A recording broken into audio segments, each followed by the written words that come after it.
Right, Johns, how are we? We good, deep joy. So here we are, another episode of the In You Get podcast with me, the crazy ginger cabbie. And this week's episode, we've got none other than British heavyweight boxer, fellow meathead, fellow truckhead, Johnny Fisher. We're just waiting for him. The meter's running. As soon as he gets in, we're going to be on our fucking way. So join us again for the In You Get podcast. Bosh!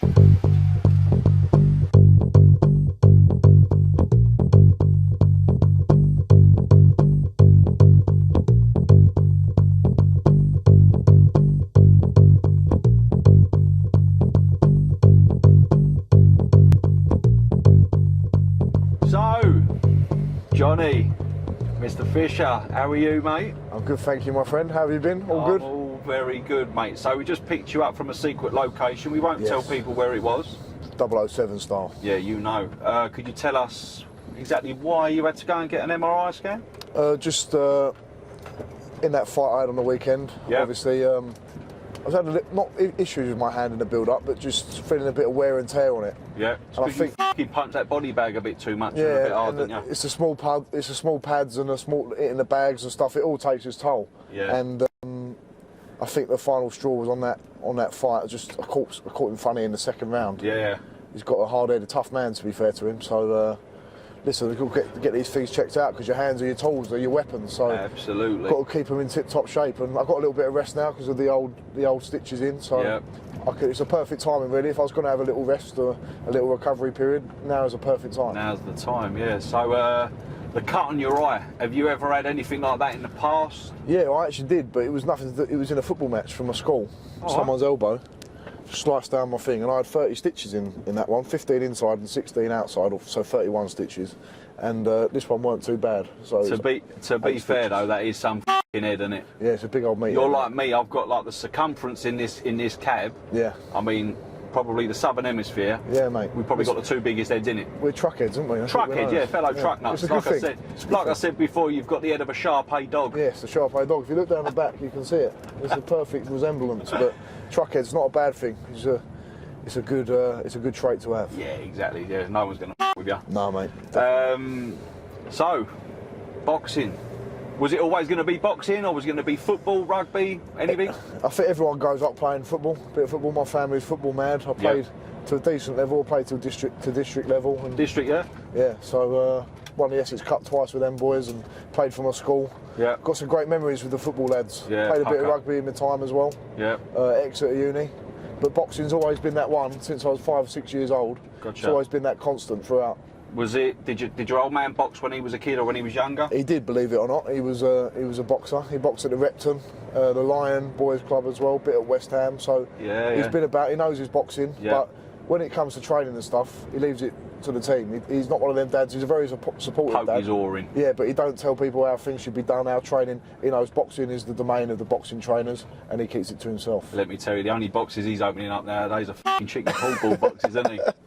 The prawn ball box, the chicken ball box, the chicken chow mein box, anything that's got anything to do with anything fried and deep. Just deep fried stuff. He loves it. He looks after himself then, doesn't he? He does. Lovely. He does. What does your old man do for a job then? So he's a buyer and seller of cheese, so a cheese merchant of sorts. Oh, so that's what he's done for a very long time. Yeah, yeah. Obviously in lockdown things changed a little bit. There's no restaurants or suppliers to sell to because everyone's closed. So we had to go from door to door selling meat. So for whatever how long it was, that period of 5-6 months, we was getting up, working from about 8 AM all the way through to 1-2 AM in the morning. It was hard graft and we weren't earning no money. Nah. We was just turning a bit of cash over because we needed it to do something. More for the sanity of your mind than anything, because if you're stuck indoors for long lengths of time, it's not healthy. You'd end up being on Jeremy Kyle, wouldn't you? Yeah, exactly, especially in my house. It would be that would make the front page news if we was all locked up for five months. God knows what would happen. So it's a good job me and my dad could get out and get away from the mayhem. I think the most relaxed creature in that household is that Rottweiler that you've got. He is, and he's a bloody nutter himself, isn't he? But it's a good laugh. It's good to have a nice lively house. Yeah. Always something going on. All of us are sporty. Everyone's got something they do. So yeah. It's always active, and that's the best way to be. Yeah, it's all good. You get on with your family, your brothers, your sister. You get on all right, or do you want to have a little few punch-ups every now and again? There's always a few punch-ups. I've got some stories to tell you about me and my brothers. I was thinking the other day, was thinking back to my two brothers on a beach in Crantock in Cornwall. Yep. And our nan was looking after us, and they just went hell for leather in front of hundreds of people, throwing sand in each other's eyes. And really? Yeah, and punching each other, going for it. But then 10 minutes later, they're best of mates, and they're back to normal. It's what brothers do, isn't it? Do you find that when it kicks off in the house, because of you being you and you're like a lion cub, you've got to show everyone how fucking hard you are. Do your brothers ever sort of gang up on you and beat the shit out of you? They've tried in the past, but I think they're a bit too wise to that now. Right, but when you're growing up and your adolescent years, when you're 14, 15, yep. they try it. They might try it a little bit. William's the one you've got to watch. Like, yeah. Once I was bringing bags of shopping in from the back, and like you fake shadow box someone. Yep. And I accidentally brushed his nose. I didn't think much of it, like tiny little brush in his nose, and I thought, all right, he's a bit angry, but he'll be all right. So I reach into the back of the car to get another bag of shopping out, and then it just bang, all goes white on my head. He's double right hooks me in the middle of the nose, and I've got all blood streaming down my face. And he's run off indoors, and my dad's protecting him, saying, but I was fuming when he done it, but because he does it, he's spiteful. William, he'll be normal, nothing. Is he the youngest brother? He's the youngest brother. Yeah.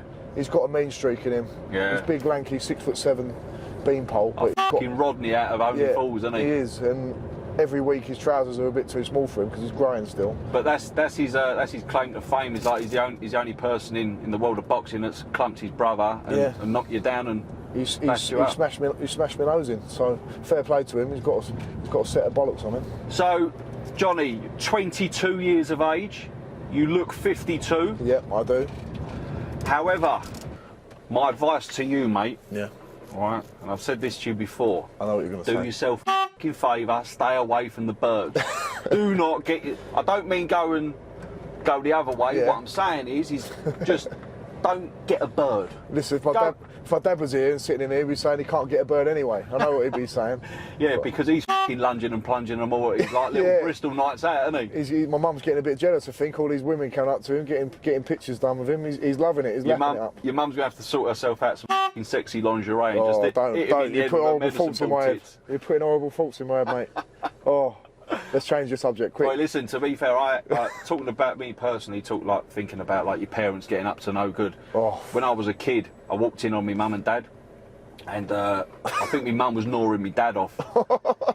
And I've stood there and I've gone, what are you doing? My dad's just said, we're playing a game. And I've just turned around and said, play that game again. What's wrong with you? Phil. And he did as well. I just stood there and watched. Mate. No, I'm joking, by the way. I'm joking, relax. No, cut that bit out where he said he's joking. He meant that. If you brought a bird home, yeah, like, and you've been dating for a while and you've been lunging and plunging. I've never brought a bird home, yeah, no, I'm saying if, right? Yeah. She come in and it was fucking game night, Saturday night, Chinese, we're double dipping, and out of nowhere she just says to you, don't like Chinese. Ouch. Would your mum want to head butter, or would you just say, look, get out? Get out, just... Yeah. Can't be trusted. Those people can't be trusted. Definitely can't be trusted. But I think they'd know what they're getting themselves into. If they know anything about me, if we've been going out for a little bit, because if I bring a girl home, that's going to be a few month job. Yeah. She would know by then that even if she doesn't like Chinese, she'd just be playing along and say, oh, I love it, you know. She'd stuff a few prawn balls down just to keep me happy, you know. Yeah. You could put a prawn ball up her chuff and get her to spit it out so you can eat it. Get it in the curry sauce, John. That's a nice fetish, that. Would you like, I mean, speaking of birds and whatever, I know I've told you that you shouldn't, while you're being a professional boxer, just concentrate on your career, earn your money, and then have a family later on in life. You never know what's going to happen. No.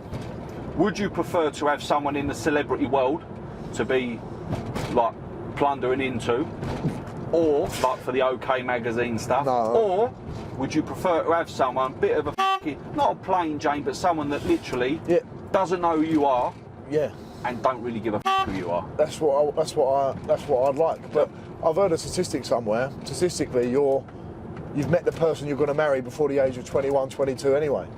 So I think it's someone I've already met. Okay. That's what I'm interested to see. It might be slightly different if you are a sports person, you're in these circles and you meet people like that. Yeah. Do you believe in your star signs? No, not really. No, you just, I went to a clairvoyant once and they said, you're going to marry who you've met before. Load of reading my hand and all that. But no, it's not that I don't believe in that stuff. I think there's some, you can make sense of it, you know. But I think it's better for me if I meet someone who's not a plain Jane's a bit too strong, but someone who's not interested in me for the boxing side of it. Yeah, you know? the money. Because that's all, that all goes. That will go someday. Someday that will all be finished. Yeah. You know? You want someone like Conor McGregor's with, innit? Yeah, that's what I think is someone I've met already, you know? Yeah, fair play. Ah!